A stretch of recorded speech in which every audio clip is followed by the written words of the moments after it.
અમદાવાદના Krishnanagar police station વિસ્તારમાં prohibition હેઠળ કૃષ્ણનગર પોલીસે નોંધપાત્ર કામગીરી હાથ ધરી છે અને વિદેશી દારૂનો મોટો જથ્થો ઝડપી પાડ્યો છે.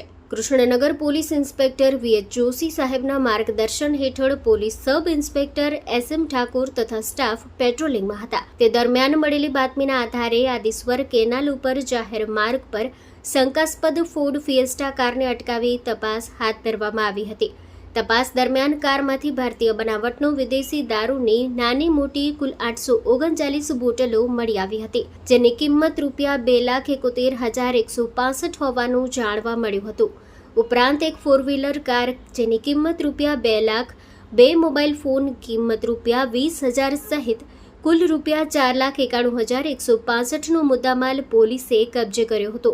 આ કાર્યવાહી દરમિયાન પોલીસે 2 આરોપી તુલસીરામ પટેલ અને ભાવેશ ડાંગી રહેવાસી ઉદયપુર રાજસ્થાનને ઝડપી પાડી તેમના વિરુદ્ધ પ્રોહિબિશન હેઠળ ગુનો નોંધી વધુ તપાસ હાથ ધરી છે.